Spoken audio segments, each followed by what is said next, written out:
Les grands titres de l'actualité, une présentation de Addict Remorquage et Transport et Mécanique, les spécialistes. Maintenant à Montmagny, c'est Addict, 234-34-61. Addict Remorquage et Transport, des professionnels qui peuvent vous aider dans une situation d'enlisement ou simple remorquage. Grâce à ses équipements de haute performance, Addict, c'est aussi le service de transport de tout genre et de mécanique. Maintenant à Montmagny, c'est Addict Remorquage et Transport au 234-3461.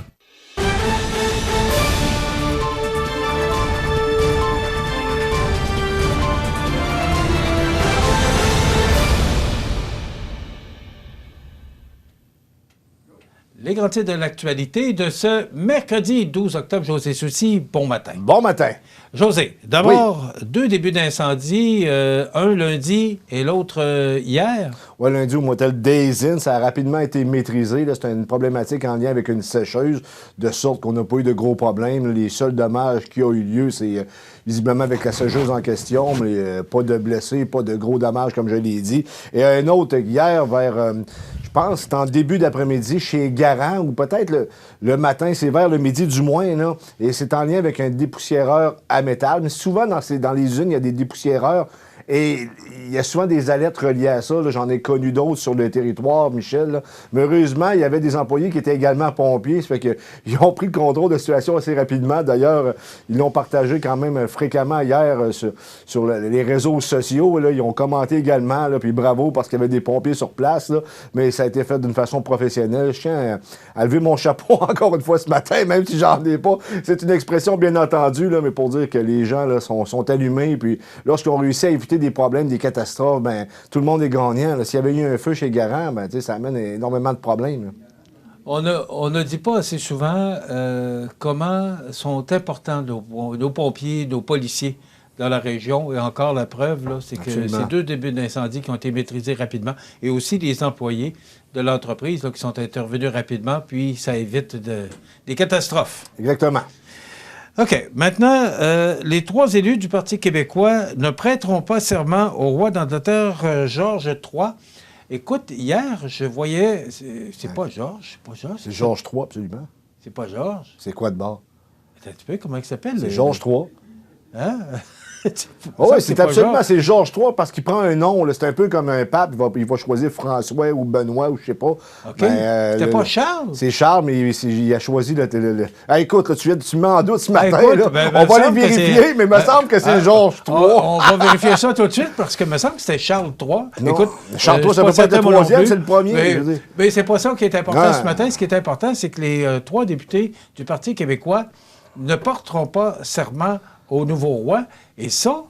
Hier, quand j'ai vu ça, j'ai dit, ben voyons donc, pour être député, est-ce que c'est obligatoire c'est Charles III, voilà. C'est Charles III, pourtant j'ai lu Georges, peu importe, là, je vais vérifier tantôt, je reviens avec ça. Pas grave, José, tu vas avoir ta paye quand même cette semaine. Ben, c'était bien fin. Donc, les trois députés du Parti québécois ne prêteront pas serment envers le roi d'Angleterre, Charles III. Mais de toute manière, le roi d'Angleterre va être assermenté en 2023, je pense, à l'abbaye de Westminster, comme veut la tradition. Donc, il n'est pas encore assermenté. Mais ceci n'est pas le nœud de la question. Le problème est le suivant, c'est que tu comprends que des péquistes, c'est indépendantiste. Eux autres, ils veulent que le Québec devienne un pays. Ils veulent rien savoir de la monarchie britannique. Et ça, je les comprends très, très bien. Qui coûte 67 millions par année, semble-t-il. Oui, au coffre canadien, dont 10 millions. Au Québec? Non, à l'ensemble du Canada et 10 millions pour le Québec. Parce que je trouvais que j'ai dit, hey, si 10 provinces payent 67 millions, ça fait tout près de... C'est près de 3/4 de milliards. De milliards. Ça commence à être de l'argent, mais c'est OK, c'est pour les 10 provinces. Oui, comme je t'ai dit, au Québec, ça coûte 10 millions pour la monarchie. Mais écoute, c'est un symbole archaïque. Mais on semblerait être en mesure, selon le Parti québécois, parce qu'il y a des juristes là-dedans. D'ailleurs, Paul Saint-Pierre Plamondon, c'est un avocat, là, on va se le rappeler. Et il verrait une porte de sortie pour être en mesure de ne pas prêter serment au nouveau roi. Alors, ça reste à suivre parce que c'est un enjeu constitutionnel et semblerait-il qu'il n'y a pas d'impact si on ne porte pas allégeance au nouveau roi. En même temps, est-ce que tu vas être en mesure de siéger à l'Assemblée nationale? Et ça, en même temps, Michel, là, ça met dans l'embarras Québec solidaire. Tu sais que Québec solidaire, officiellement, ce sont des indépendantistes, sauf qu'on se pose certaines questions. D'après moi, ils sont pas mal plus à gauche et pro-environnemental que, je pense, indépendantistes. Ceci dit, Québec solidaire devra suivre également, sinon c'est comme s'ils protégeaient d'une certaine façon la monarchie. Il y a un peu de politique là-dedans, bien entendu, mais je pense que c'est de bonne augure. Là. De toute manière, là, 3 députés, il faut bien que tu trouves des dossiers. Les seuls dossiers d'importance, je pense qu'il leur reste, qui est symbolique à leur formation politique, c'est l'indépendance du Québec et le fait qu'on soit en désaccord de prêter serment au nouveau roi, même à la reine d'Angleterre. Moi, je me répète, c'est très personnel, mais je pense que c'est un symbole qui est archaïque. C'est le symbole également de notre oppression collective, comme je l'ai dit hier. À un moment donné, ça suffit. Là, je pense qu'on est rendu ailleurs. On est capable de se gérer sans pour autant porter serment au roi d'Angleterre.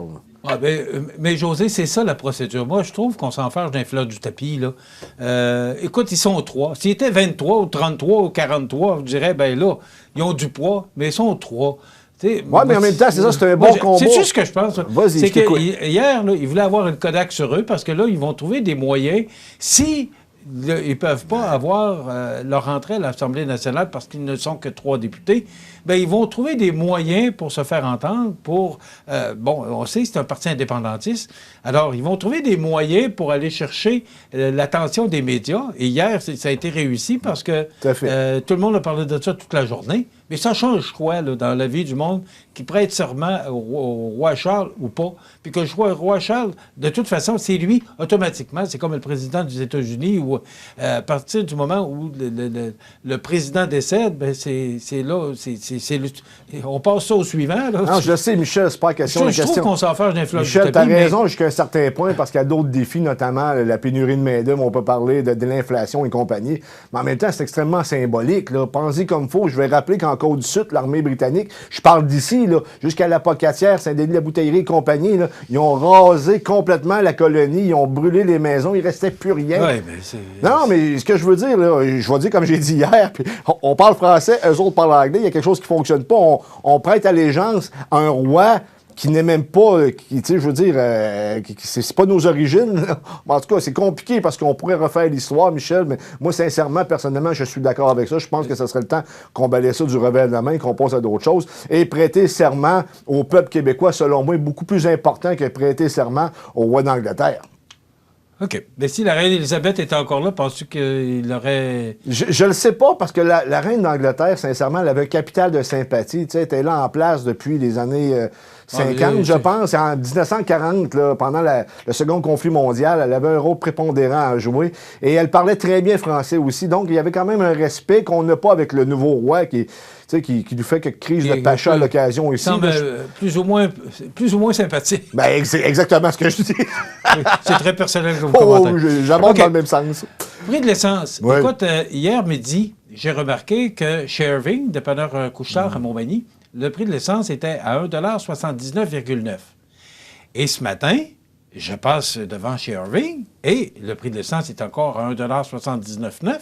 Et je passe chez Ultramar, Yves Gagné, et le prix de l'essence est à 1,74,9 $. Qu'est-ce qui fait qu'il y a 5 cents de différence à 2 coins de rue? Ben, je veux dire, ça n'a pas de sens, mais je sais qu'historiquement, parce que je couvre également ce sujet-là, parce que c'est un sujet d'importance, plus que l'essence monte, moins que les gens ont de l'argent dans leur poche, tu comprends bien. Ben, donc, ça fait 25 cents depuis une semaine. Là. Non, Michel, t'as entièrement raison, mais localement, c'est toujours l'Irving qui emboîte le pas pour l'augmentation. J'ai toujours remarqué ça. Les autres suivent, des fois même ils suivent pas. Ça force des fois Irving à rabaisser ensuite ou abaisser son prix parce qu'ils l'ont montré trop rapidement, tout simplement. Ce que je comprends, c'est qu'Irving voudrait probablement augmenter le prix de l'essence, mais les autres pétrolières n'ont pas suivi. Je ne sais pas. Écoute, je peux pas m'avancer. Sur le chemin des Poiriers, s'il était, j'ai pas pu voir, je ne suis pas passé par là, mais Ultramar, en tout cas, à 7 h ce matin, là, ça a peut-être changé, il est presque 9h30, mais à 7 h ce matin, le prix de l'essence est à 1,79,9 $ chez Irving et 1,74,9 $ chez Yves Gagné, dépanneur Ultramar, coin Sainte-Brigitte et Sainte-Brigitte et Boulevard-Taché. Alors, vous savez où aller faire le plein, finalement. Où Irving va baisser, va revenir à 1,74 $. Où les autres vont emboîter le pas également. On verra ça au cours de la journée. Écoute, la Nouvelle-Zélande veut taxer... Les flatulences de vaches. Écoute, hier, j'ai vu ça. Écoute, Il me semble que c'est sur Radio-Canada, je ne suis pas certain. Ça a fait le tour des médias québécois. Puis là, j'ai vu ça, puis j'ai dit, ben voyons donc. Puis là, j'avais pas vu la Nouvelle-Zélande, là, mais je voyais taxer les flatulences de vaches. Explique-moi, là. La folie de la religion verte, là. Ils n'ont plus le droit de péter, c'est ça? Ben, écoute, 25 cents. 25 cents. À un moment donné, là, je veux dire, c'est complètement ridicule. Écoute, le programme prévoit que les agriculteurs paient pour les émissions de gaz de leurs animaux, comme le méthane contenu dans les pets et les rottes de vache, et le protoxyde d'azote contenu dans l'urine du bétail. Je veux dire, depuis que le monde est monde, que les animaux sont des animaux et font toutes sortes de bruits, comme des êtres humains d'ailleurs. Je veux dire, c'est qui s'est assis autour de la table, s'est gratté, il est payé, là. Je sais pas, là, la personne ou les personnes sont payées, se grattent la tête. Taxer les pets de vache, je pense que ça serait bon. Mais, José, il semblerait, par exemple, pour avoir déjà entendu de quoi là-dessus, que ça peut être une cause. Une cause de gaz à effet de serre, là. C'est naturel, Michel, on va arrêter. C'est vache qu'il y a, tout le monde se met à péter en même temps. Non. Je veux dire, c'est complètement ridicule de parler de ça ce matin, mais c'est justement pour ça qu'on en parle, parce que c'est ridicule. Je veux dire, à un moment donné, il va falloir que les gens reprennent sur eux-mêmes et qu'on passe aux choses sérieuses. Tu sais, on parlait d'un sujet qui est plus ou moins important, là, prêter serment au roi d'Angleterre, mais je pense que c'est plus important que parler des flatulences de vaches ce matin. Là. Je veux dire, à un moment donné, on va trouver d'autres solutions plus intelligentes que ça, à mon sens du moins. Écoute, quand j'ai vu la nouvelle hier, je me suis posé la question de savoir, ben voyons, est-ce que les gaz à effet de serre sont plus élevés dans la Nouvelle-Zélande que nous, chez nous, au Canada? Écoute, je sais pas, à un moment donné, je veux dire, la religion verte, ça fera, là, je veux dire... C'est rendu, bon, non, on sera plus capable de bouger, on sera plus capable de rien faire parce que toutes les fois qu'on va poser un geste, ça va aller à l'encontre de l'environnement et on va produire des GES. Je veux dire, il faut qu'on continue à vivre aussi. C'est naturel, là. C'est pas quelque chose qui est fait artificiellement, en tout cas, du moins pour la majeure partie de la population. Écoute, on a tout vu et tout entendu dans l'actualité. En tout cas, c'est une histoire à suivre. On va sûrement en réentendre parler. Mais je me demande, c'est qui le génie là, qui va essayer d'appliquer ça au Canada? Là? Je regarde peut-être du côté du Parti vert, du NPD, là. Peut-être même Justin Trudeau. Je l'imagine là, en conférence de presse nous annoncer ça en grande pompe. Là. Écoute, ça va être risible. Je serais pas surpris. Pas surpris. Mais quand même, si ça se fait en Nouvelle-Zélande ou si on a l'intention d'en venir là, probablement qu'il y a d'autres pays qui vont emboîter le pas. On cherche des moyens de réduire les gaz à effet de serre. Non, mais c'est parce que... Est-ce que les flatulences de vaches sont aussi importantes d'après moi, il y a d'autres sources. Je dis ça de même. D'après moi, il y a d'autres sources. Écoute, depuis que le monde est monde, au Moyen-Âge, là, je veux dire, c'était du pâturage. N'en veux-tu, n'en veux là. Je veux dire, les gens fonctionnaient beaucoup par l'agriculture. Jadis, au Québec, l'agriculture était beaucoup plus forte et on parlait pas des flatulences de vaches. En tout cas, je sais pas. C'est ça. OK. On aurait bien tout entendu à CMA-TV. Écoute, il nous reste encore 2 minutes. Dans l'actualité, est-ce que tu as d'autres sujets dont on pourrait traiter? Oui, absolument. Tu m'avais posé une question hier concernant le Parti libéral. Il faut que tu aies une unanimité pour que les partis politiques soient reconnus. Le Parti libéral ne veut pas reconnaître les autres partis d'opposition. On sait pourquoi. Pourtant, que ce soit le Parti québécois ou Québec solidaire, sensiblement, c'est les mêmes votes que le Parti libéral a eu, sauf que le Parti libéral, lui, étant dans la région de Montréal, il a ramassé beaucoup plus de députés. Et ça va être dur à défendre du côté du Parti libéral parce que les gens vont les juger davantage parce que, comme je l'ai expliqué précédemment, là, les autres partis ont autant de votes que le Parti libéral. Donc, ce que je comprends, c'est que même si Mme Andelade s'oppose, si M. Legault accepte... Non, c'est le contraire. Il faut que tu aies une unanimité. C'est-à-dire que si Dominique Andelade refuse, ben François Legault ne pourra pas accéder aux demandes. De ce que j'en ai compris, là, écoute, ça devient un peu compliqué, là, mais de ce que j'ai lu, ça serait ça, parce que ça met beaucoup de pression sur le Parti libéral. Et le Parti libéral qui veut davantage de temps de glace, on sait, là, ils ont perdu au-dessus de 400 quelques mille voix, là, ça va pas très bien. Et d'ailleurs, comme je l'ai dit hier, le Parti libéral, là, on commence à se chercher un autre chef à bien des égards. Pas tout le monde. Il va y avoir un vote de confiance, d'ailleurs, en 2023, je pense. Et je sais qu'à l'interne, on commence à piloter pour tasser Dominique Andelade. Le nom qui circule, bien entendu, est-ce un fantasme libéral, c'est-à-dire le retour de Mario Dumont en politique? J'en doute fortement, mais quand même, c'est sûr qu'avec un Mario Dumont, on pourrait aller faire des gains chez les francophones sans l'ombre d'un doute. Écoute, ça va être une histoire à suivre, mais c'est le temps de lancer une campagne à la chefferie parce qu'ils ont 4 ans devant eux. Ah oui, absolument. Merci, José. On se retrouve demain. Demain, on recevra Andréane Caron, directrice générale, Vanessa Pouliot, conseillère vie active du Centre d'action bénévole, le CAB. Et il y aura la chronique automobile avec Henri Perron de Montmagny Mazda. Ça complète notre émission d'aujourd'hui. Je vous souhaite de passer une excellente journée. À demain.